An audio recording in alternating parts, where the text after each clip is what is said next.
ఇవాళ నేను మాట్లాడడానికి ఏమైనా అడ్డం గురించి అన్ని క్లియర్ చేసి పెట్టి. కాబట్టి ముఖ్యమంత్రి గారు ఈరోజు కూడా మేము సూచన చేయదలుచుకున్నాం. నన్ను సస్పెండ్ చేస్తే నాకేం ఇబ్బంది లేదు. ఎందుకంటే మల్లన్న గత ప్రభుత్వం మీద కొట్లాడి 100 రోజులు జైలు జీవితాన్ని గడిపినటువంటి వాడిని నేను. ఇప్పుడు నీ పక్క పొంటి ఉన్న వాళ్ళు ఎవరు జైల్లో లేరు, ఒక కేసు కూడా లేదు వాళ్ళ మీద. అధికారం రాగానే దగ్గరికి వచ్చి కూర్చున్నాం. మరి మేము ఎట్లా ఊరుకుంటాం? రేపు పొద్దున ఖచ్చితంగా గ్రామాన బీసీ వాదాన్ని తీసుకుపోతాం. బీసీ ప్రజలను చైతన్యవంతం చేస్తాం. ఇప్పటికే ఎమ్మెల్సీ ఎన్నికల్లో బీసీల సత్తా 50 సంవత్సరాల క్రితం పుట్టిన పిఆర్టీయు, 54 సంవత్సరాల క్రితం పుట్టిన యూటీఎఫ్, బీసీ వాదం ఇలా 5200 ఓట్లు సంపాదించడం, 0 to 5200 ఓట్లు సంపాదించడం అంటే ఇది బీసీలలో వచ్చినటువంటి చైతన్యం. ఇలా మా సోదరుడు ప్రసన్న హరికృష్ణ ఇలా గెలిచేటోళ్ళని ఎంత గుంజి కూర్చుండబెట్టిండు. మీతో సమానంగా పోటీ పడతా ఉన్నాడు. 125 ఏళ్ల కాంగ్రెస్ పార్టీ చరిత్ర, 45 ఏళ్ల బీజేపీ చరిత్రకు ఒక బీసీ బిడ్డ తలగొరి పెడతా ఉన్నాడు. ఆడ ఇలా బీసీ వాదం తెలంగాణ రాష్ట్రంలో బలపడ్డ సూచనలు, మరింత బలీయ శక్తిగా మారుతున్న బీసీ వర్గాలను చూసి మీకు అక్కసు ఉంటే మేమేం చేయలేం.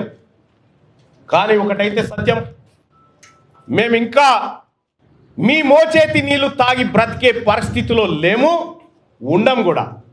రేపటి నుంచి బీసీలకు దక్కిన వాటా ఎంత, దక్కుతున్నదెంత, మా భూములు ఎన్ని పోతా ఉన్నాయి, మాకు ఇచ్చిన సంపద ఎంత, మా ఉద్యోగాలు ఎంత, మీ ఈడబ్ల్యూఎస్ కోటా ద్వారా 25,000 ఉద్యోగాలు దొంగతనంగా ఎత్తుకపోయిన లెక్కలు ప్రతిదీ బయట పెడతాం. మా ప్రజల్ని చైతన్యవంతం చేస్తాం. వాళ్ళ తీన్మార్ మల్లన్న సస్పెండ్, ఈ మేమందరం కష్టపడి సాధించినటువంటి కాంగ్రెస్ పార్టీ ప్రభుత్వాన్ని కూర్చోబెట్టి దాంట్లో కుర్చీలో కూర్చొని రేపు పొద్దుగాల కాంగ్రెస్ పార్టీని ఖతం చేస్తేనే నీకు ఇంకోటి అంటే కూడా ఆ పని కూడా చేసిపోతారు. మీరు బతకాలని కోరుకుంటున్నాం కాబట్టి సోదరులారా, మేము అన్నిటికి కూడా రిప్లై చేయడానికి సిద్ధంగా ఉన్నాం. ఈ సోమాజిగూడ ప్రెస్ క్లబ్ నుంచి నేను సవాలు విసురుతా ఉన్నా, కులగణన లెక్కలు తీసుకొని ఎవరు వస్తారో రవి, అవి తప్పని నిరూపించడానికి. అందుకే ఈరోజు రాహుల్ గాంధీ గారి మాట ప్రకారం మొదటి సంవత్సరంలోనే తెలంగాణ రాష్ట్రంలో కులగణనను పూర్తి చెయ్యాలి అని పక్కడ్బందీగా పక్క రాష్ట్రాలలో అన్ని నిర్ణయాలను సమీక్షించి పక్కడ్బందీగా ఈరోజు తెలంగాణ రాష్ట్రంలో కులగణన చేసి దాదాపుగా 56.33% బలహీన వర్గాల లెక్క తేల్చినాం.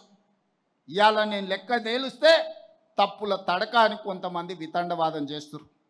వాళ్ళు నేను 60 రోజులు కష్టపడి 103,000 మంది ప్రభుత్వ ఉద్యోగులను, 37,000 మంది కంప్యూటర్ డేటా ఎంట్రీ ఆపరేటర్లను పెట్టి దాదాపుగా 1,50,000 సిబ్బంది ఐఏఎస్లను, అదేవిధంగా కలెక్టర్లను, జాయింట్ కలెక్టర్లను, మండల స్థాయి గ్రామ స్థాయి వరకు 94,500 ఎన్యూమరేటర్లను లెక్కబెట్టి ప్రతి వాడిని ఇంటింటికి పంపించి ప్రతి వాడు 150 ఇండ్లు ప్రతిరోజు 10 ఇండ్లలోనే లెక్క తేల్చండి, ఎక్కువ రాసుకొస్తే తప్పులు రాసుకొస్తారని చెప్పి ప్రతి ఇంటికి పంచి పక్కడ్బందీగా లెక్కలు చేసి ఆ ఇంటి యజమాని సంతకం తీసుకొని ఈరోజు లెక్కలు తీసినాం.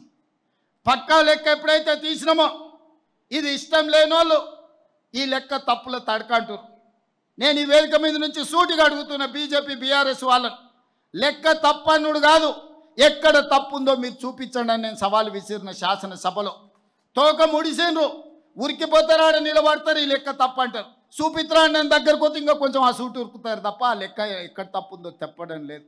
ఎందుకంటే ఇవాళ ఈ లెక్క పక్కాగా తేలి రేపు అసెంబ్లీలో తీర్మానం చేసి చదువులో, విద్య, ఉద్యోగంలో, రాజకీయాలలో 42% రిజర్వేషన్లు ఇవ్వాలని అసెంబ్లీలో నేను తీర్మానం చేస్తే అది నరేంద్ర మోడీ గారి మెడ మీద కత్తిలా వేలాడుతుంది. ఈ బలైన వర్గాలకు 42% రిజర్వేషన్ వస్తే వీళ్ళు అధికారంలో వాటా అడుగుతారని చెప్పి ఇవాళ బీఆర్ఎస్ వాళ్ళు బీజేపీ వాళ్ళు ఈ లెక్క తప్పని ఒక తొండి మానదట చేస్తున్నారు. నేను అడుగుతున్నా, ఆనాడు మండల్ కమిషన్ కాంగ్రెస్ పార్టీ వేయబట్టే కదా ఆనాడు లెక్క చేసి ఈరోజు 27% బలైన వర్గాలకు రిజర్వేషన్లు అందుతున్నది. విద్యా ఉద్యోగాలలో మిత్రుడు అనిల్ చెప్పినట్టు ఆ రిజర్వేషన్లే కదా ఇవాళ నరహరినైనా శ్రీధర్నైనా చాలామంది మా పద్మశాలి సోదరులు ఐఏఎస్లు అయ్యిండ్రు అని అంటే ఉన్నతాధికారులు అయ్యిండ్రంటే ఆ రిజర్వేషనే కదా.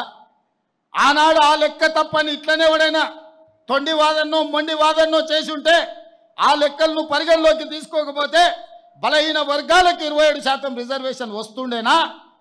ఈనాడు నేను చేసిన లెక్కను తప్పు పడితే ఈ లెక్కను పక్కన పెడితే మీకు ఏ రకంగా 42% రిజర్వేషన్ వస్తుందో మా సోదరులను ఆలోచన చేయండి అని నేను అంటున్నా. దీని వెనకాల ఉన్న కుట్రను మీరు గమనించండి. ఇవాళ నేను చేసిన లెక్క సరిగ్గా అని తేలి 42% రిజర్వేషన్లు పెంచి విద్యా ఉద్యోగ ఉపాధి రాజకీయాలలో మీ చైతన్యం పెరిగి మీ అవకాశాలు వస్తే రేపు మన పరిపాలన మన నిర్ణయాలు మనమే తీసుకుంటే బలహీన వర్గాలకు హక్కు వస్తుంది. వాళ్ళ హక్కులను కాలరాయాలి, వాళ్ళ గొంతును నులిమేయాలని ఈరోజు కుట్ర జరుగుతుంది సోదరులు.